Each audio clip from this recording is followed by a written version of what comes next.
What's up, everyone? I'm here. We got a great guest today. This man knows a lot about the sport. We got Mr. Mario Morgan. He's 2011 D2 champion, right? For New University of Nebraska, Omaha, and he's now the newest coach of the newest D2 program in New England, University of Bridgeport. Mario, how we doing? I'm doing good. Excited to be here. Excited to be representing the University of Bridgeport and bringing wrestling back there and just kind of learning and growing here on the East Coast. Definitely. Yeah, I'm hyped to have you. It's good to, talk to a coach of a new program to see, what your mindset is, heading into it, kind of, getting the building blocks together. Definitely. And it's a fun thing to do. Starting a program, you get to really build and set cultures and do a lot of really fun things, but really connect with the community is also just as important for me. Yeah, definitely. So, starting it way back, I mentioned before you're a D2 national champion, so when did you first get into wrestling? Where was that? Are you a New England guy? I'm originally from Chicago. So I grew up in a sports family. My brother played football. My dad was actually a Division I golfer and baseball player and coached very high level baseball, Major League Scouts. So I grew up around a lot of athletics and college athletes. So I originally played football and baseball, and then one of my football coaches was like, hey, he'd be really good at wrestling. And so long story short, got me into wrestling through that with the Harvey Twisters out of Chicago. So some of you might know of that name. But then from there, it just kind of kept it going and played 3 sports all through high school, and then really focused heavily on wrestling once I got to college. And what was your high school career like in Chicago? Like, what was Illinois State's tough or? Yeah, it's really tough. It's always been. I mean, when I was in Illinois, we had only 2 classes. Now they got 3. But my high school bracket alone, my senior year, at times had 5 guys ranked in the top 15 in the country at my own weight class.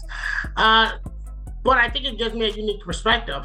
I qualified for the state tournament every year, but I never placed until I was a senior and I got 5th. Now, in that bracket, there's world team members and great coaches and NCAA D1 All-Americans, but it's also like, it shows the caliber of wrestling there. But for me, it's like, the guy doesn't have to be a state champ to go on and have great success in college. And I think that carried that with me in my recruiting of like, yeah, you just because you didn't win a state title does not mean you're not going to be successful on the college level. And getting into college a little bit, you went D2, a route, most people, don't take usually. I feel like, D2 is sometimes overlooked between D3 and D1, but the wrestling, is just as good. So how did you find yourself Nebraska? The interesting piece to that is I hear that a lot now being on the East Coast, where coming from the Midwest is quite the opposite. Interesting. Division II is highly sought after in the Midwest. And I think that's one of the things I'm super excited about here at Bridgeport is to change that narrative a little bit. The Division II wrestling, I was just at the national tournament this past weekend. It's some of the best wrestling you can find. You find multiple Division I guys that fall back to Division II and they don't have the immediate success like they think they should or they think they will. And I think I think the East Coast just hasn't had enough programs to see it every day. So I'm super excited to bring some of those top level Division II schools to wrestle us here at Bridgeport, just to show off the caliber of wrestling that's at Division II. Because I do, when I'm out recruiting now, I hear it's either like Division I or D3, and I'm like, no, there is a really good option in between those that people don't know about. Yeah, and it really is a shame, like you mentioned. I truly believe it must be an East Coast thing because AIC sadly dropping the program. So UB, I believe, is the only D2 program in New England, right? Yeah, so the next closest to UB now will be Felician over in New Jersey. And then we go into a lot of the Pennsylvania schools, Ohio schools, West Virginia. You get some more schools. But yeah, UB will be the farthest East Coast school in Division II wrestling next year. Yeah, so it really must be just an East Coast thing. That's kind of weird, I'll definitely be sure to change my view on it. Yeah, I mean, and you get some great guys that's been in Division II that's had great success, and like TJ Hepburn, he's a great example of someone that ended up at Division II and had a great Division II career. But that caliber athlete, he wasn't like, oh, if he didn't go, he looked a lot of Division I schools, ended up at Division II Nebraska Kearney, and I lucky enough I didn't wrestle TJ, but he was a weight class above me, but we were in school at the same time, and he actually wrestled my college roommate. So we know a lot of each other from that. And like me and him talked a lot at New England just about finding those kids that are Division II caliber. And they can go on to be successful in it, and that's just, and now showing them that there is a path there. Mm-hmm. And when it comes to starting programs and stuff, you're no stranger to that, right? With Maryville University, and is that D2 as well? Yep, so that's Division II as well. So back in 2011, after I completed my undergrad, we went down and started Maryville University's program, and they didn't have a program at all before that. So starting them in Division II, where it was a place where I wrestled as well, was really exciting. But yeah, you can have some success right away early on. That first year, we started with about 18 wrestlers, and we had 4 national qualifiers and an NCAA finalist. Wow. The next year, we had our first national champ, and a couple All-Americans. And by year, that incoming classes, junior and senior year, both years that we finished third as a team.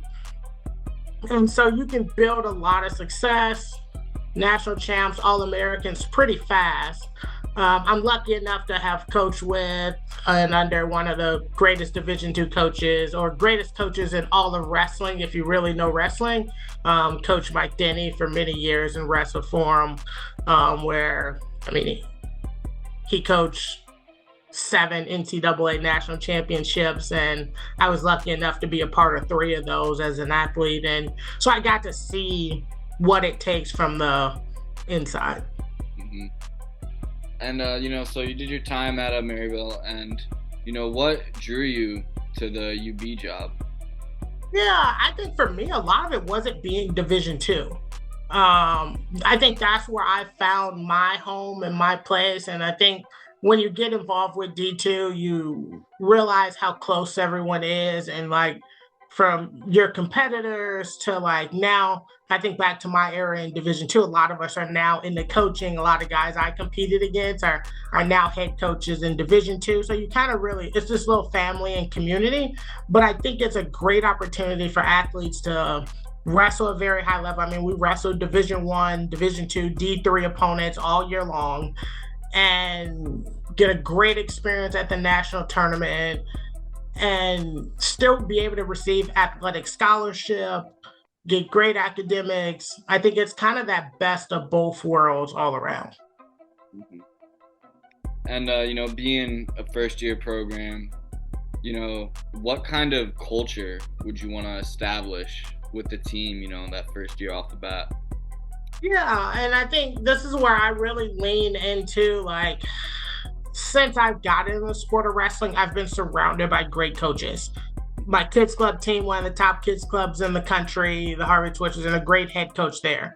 My high school team, one of the top high schools in the country in a year at Chicago, Mount Carmel. My college team, Nebraska, Omaha, one of the top Division II programs ever in the history. And Maryville also having a great success while we're there. I've been lucky enough to be around great coaches that create great cultures that are striving for excellence, but also are doing the things outside of the wrestling mat that really sets you apart, like building great character or bringing guys with great character, making sure the academics is good. And so doing all of those is what really sets that culture, and having athletes buy into that. Mm-hmm. Definitely. And, how have you found recruiting so far, especially up here in New England? You mentioned, some kids are like D3 or D1, and you got to remind them about, the D2 option. So how's that been going? Good. I think we're getting a pretty warm welcome since we've announced it, and we get a lot of guys reaching out, interested in us. And I say continue to do that, but I, lucky enough, have been in this game a long time and got some connections even across the country. And I mean, we got some kids coming in from Arizona, Texas, Chicago, Nebraska, Missouri.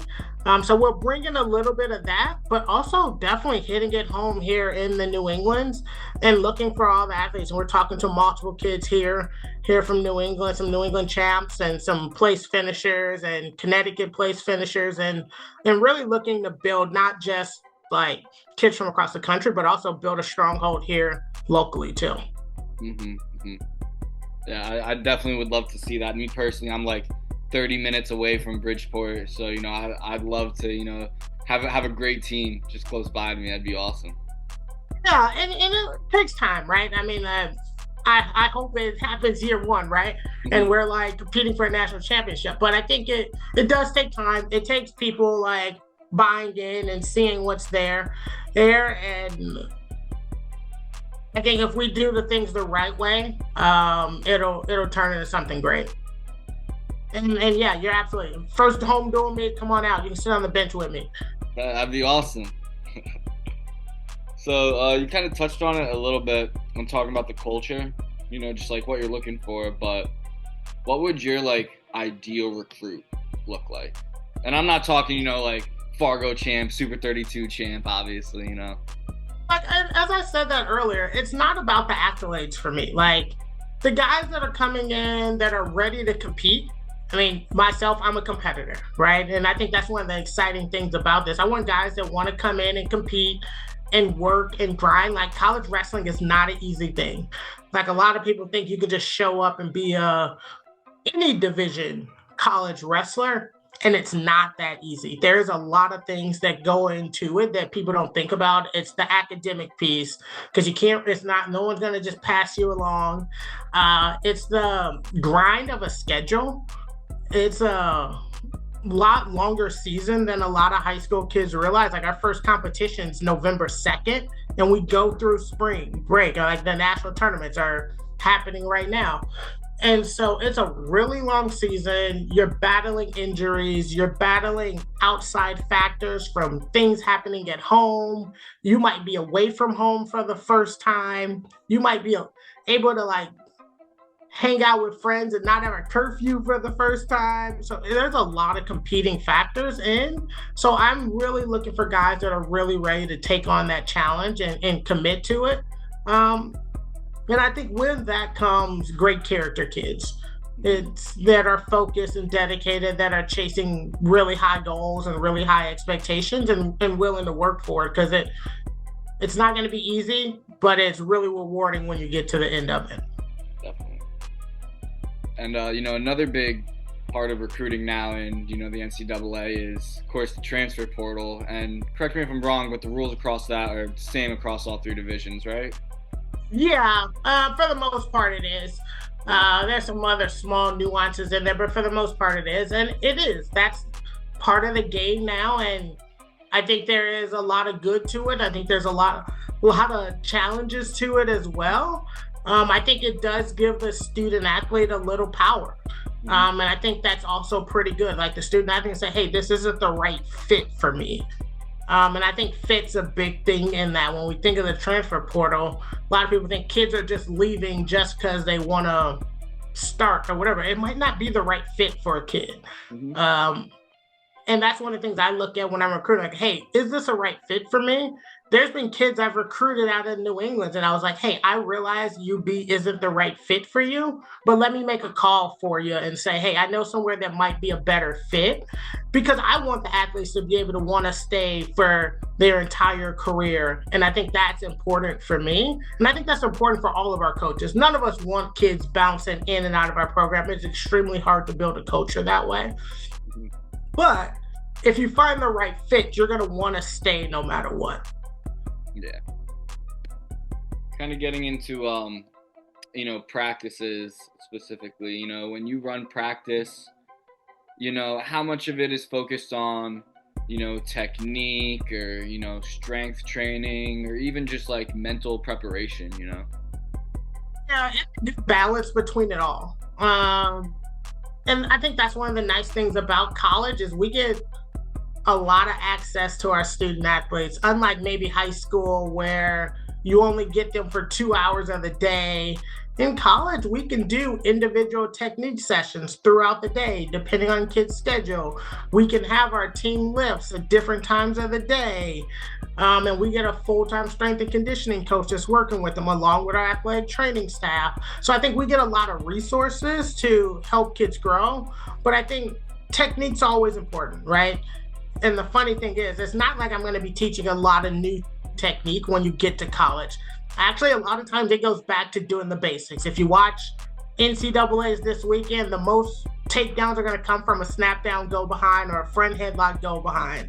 There isn't, I mean, you get a couple fancy takedowns and snaps and scrambles and things like that, but it settles, hey, can you finish this single leg cleanly on 90% of your opponents? If you can do that, you'll have a very successful college career in whatever your best takedown is. So you see a lot of high-level wrestlers have one or two really good takedowns that they've mastered. And the real chess match is, have I mastered this better than you've mastered your defense? Mm-hmm. So you see a lot of that at the college level. So we play with that. I mean, we still got to wrestle. You still got to do that. I'm a big fan of saying you need about 20 live matches before you're like really feeling sharp in a college season. So we're going to work on getting those in and building out schedules that really fit that too. Mm-hmm. And would you say your coaching style has, kind of been built from these great coaches that, you've seen, like Mike Denny and such? Oh, 100%. 100%. I'm lucky to have been around great coaches. I got great friends that are coaches at different places. Like some of my best friends from high school and high school teammates are coaching at the Division I level. And we throw back notes and conversation about, hey, how would you run this practice here? But then we also do a lot of drop-ins at RTCs across the country. I am lucky enough to have some access to that. Like one of my really good friends, BJ Futrell's at Northwestern, my other really good friend, Albert White's at University of Little Rock, and kid I coach is now at Mizzou. So we try to drop in, at least I myself, try to drop in at those, and you're always picking up something. If I'm not learning and growing as a coach, I'm not doing my student athletes justice. Mm-hmm. Gotcha. And, you talked a lot about, the community as such. So, like, do you have any plans to, kind of, like, involve, the UB team with the community? Like, maybe, I don't know, like, some dual theme nights or anything like that? Like, I mean, I've already talked to a couple of the local clubs in the area, like, hey, our first home dual meet, I want you to bring your entire club out. I want to bring all the high schools out to a dual meet and really pack the stands and really show that wrestling has a great community here. And I witnessed that in my first Connecticut State Opens, New England. It's a great wrestling community out here in the New Englands, and like show that off. Like, let's show up for each other. But that takes me as a coach being involved with everything possible. I know there is some talks about starting like wrestlers in business chapter. And so getting involved with that, getting involved with the local clubs. I know TJ's club, I've had a lot of talks in like coming in and doing some camps there. Southside Wrestling Club, which is probably one of the closest clubs to us, which has been a great partnership with myself and just like getting in and seeing some of their practice. So like getting involved in the wrestling community in the area will help that to happen. Yeah, have you been in talks with any of the Bridgeport co-op team? Just because I know the coaches there, so that'd be absolutely cool. Yeah. I've been trying to get in touch with some of those, but absolutely, like we got a couple of, I know we have a couple of those girls from the Bridgeport co-op team that's interested in our women's team. So yeah, between myself and Peter Delgado, our women's coach, we've been really working on connecting with them. Mm-hmm. And being a new team, you guys have basically never faced any of these future opponents you have. So are there any teams that you'd be looking forward to see on the schedule? Any rivalries that you think could form? I think there's an easy natural one that like we hope to like be able to face Sacred Heart. I mean, we're a couple minutes away from each other. And we've talked with Coach there about, hey, how can we start to set up like an annual thing there? When I look at the Division II landscape, I see like Felician over in New Jersey. We're less than 2 hours away from each other. I feel like that's an easy one. We're in the same conference. I know that coaching staff over there. But then we go a little bit west, and we're going to hit the Shippensburg and all that. But we also will still bump heads with all the D3 schools in the area simply because that's where we're going to hit a lot of our open tournaments. So I think we're going to create some natural rivalries. If you call it rivalry, it's just like seeing each other a lot and have some really good matches. For me, it's not always about like who you're facing. It's about, can we get good quality matches that are going to help prepare us for the regional and the national tournament. Yeah, a D3 team that I hope you guys see. I think it'd be really cool is, Emmanuel, another program there in the. I talked to Coach over there that like yesterday, talk about how we could schedule out our first dual meet between them, and I think those will all be good things to have because for both sides, you're really just trying to find competitive matches. As long as you're getting that, you're preparing your athletes for the national tournament. And I know neither of us could see the future, but where do you think Bridgeport could be in 5 years, from now? I think we could be in that top 15, top 10 of a national tournament. I think that's a very realistic goal. I think that is very possible, and it has happened already. Like Division II wrestling is one of the fastest growing sports out there, and over the last 3 years, you've seen Division II programs pop up like Grand Valley State. I mean, Felician had 2 national qualifiers. Grand Valley State ended up being in the top 10 at the national tournament. It takes a couple guys there that are performing really well, that really want to chase a national championship, and you get some success early on. I think of like Glenville State in West Virginia. They came out hard and fast, and they got a lot of success in building programs. And I think there'll always be those natural powers that are out there. We think of like Pitt, Johnstown, the Kutztown, the Gannon out east. But nationally, you got the Nebraska Carnies, the St. Cloud State, Wisconsin Parkside's always in the mix there. But then you're always, the great thing about Division, you're always going to throw some wild card in that makes it really fun. Yeah. And, you mentioned it before, some kids, coming out of high school into college, they don't really know how long the season is. It starts almost a month in advance, goes almost a couple weeks longer. So, what's your approach to keeping those kids from not getting burnt out throughout the course of the season? Throughout my year, I've learned to kind of manage a schedule pretty much and almost run it in 3 phases. So like that first phase of the year, I say really runs until Thanksgiving break. And that's kind of, you're getting your preseason in, you're getting those first couple open tournaments in, and getting used to not just beating up on your own teammates, but wrestling some opponents around. And then after that kind of break, we'll kind of prepare kind of like a mini winter season, I say. And we go from Thanksgiving through Christmas and break, or that winter break. And we get a big push in there. I think Division II has one of their tougher tournaments right before that break. And so we train up into that. And then the back half of the season for us is really January through March. And we kind of start to prepare for dual meets and tapering down, getting ready for the national tournament, making sure guys are healthy. Over my years, that has felt the most success to have guys ready to peak at the national tournament. Mm-hmm. And you mentioned there's another big tournament. I forget the name, but people say Classic. Yeah. People say it's like just as hard as D2 Nationals, right? So we get, I want to say last year there was D2 Division II teams in there. Mm-hmm. And so you can get every athlete, no matter if you've qualified or not there. So you're getting most of the top 25 teams in the country in one bracket. Yeah. So you get guys that's where we'll put our name on the map. Yeah, that was my next question. Like, either. Yeah, you get guys that place there, and that shows they're ready to go. The guys that place there usually end up in the top 8 rankings. Yeah. give or take one or two guys that teams that might not be there, but it's where you show up and say, hey, I'm here. But then you also get guys that don't place there that get their season back on track and be ready to go towards the end of the year. Mm-hmm. Yeah, is it it's early in the season, that tournament? Or? It's about the last weekend, mid-December. I think December 18th, 19th time in Indianapolis, hosted by the University of Indianapolis.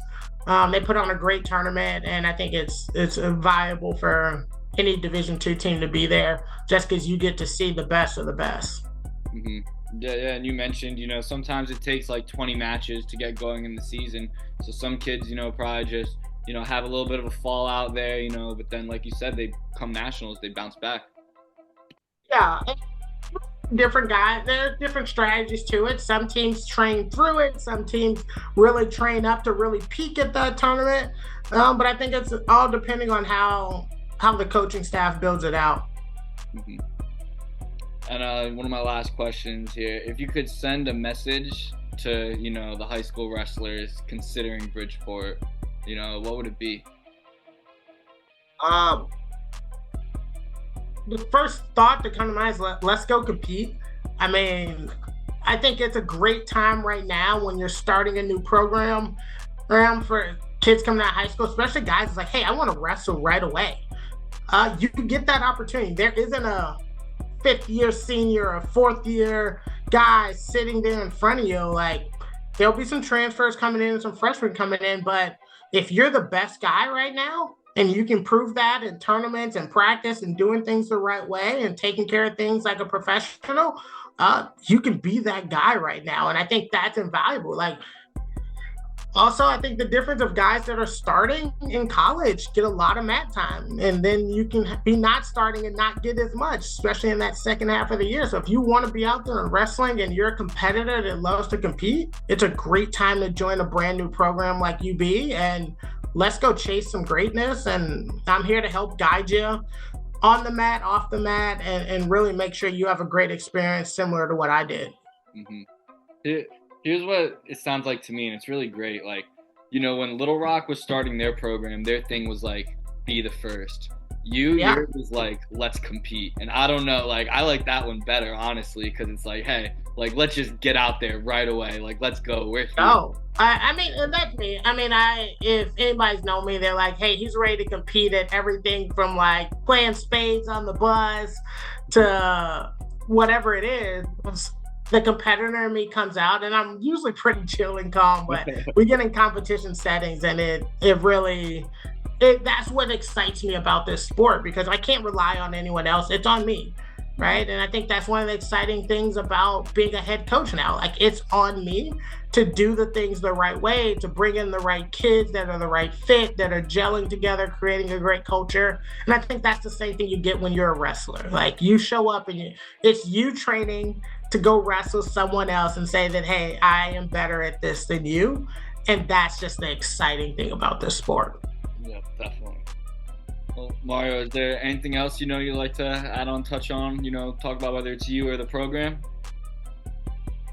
I think just find the right fit. I know I said it a little bit earlier, but when you find the right fit for you as an athlete, and that could be coaching staff, that could be location, that can be so many different things. But when you find the right fit, you'll skyrocket and you'll do some great things. And championships aren't won overnight, but they're won when no one else is watching. So keep grinding, keep working hard, and keep chasing those high goals.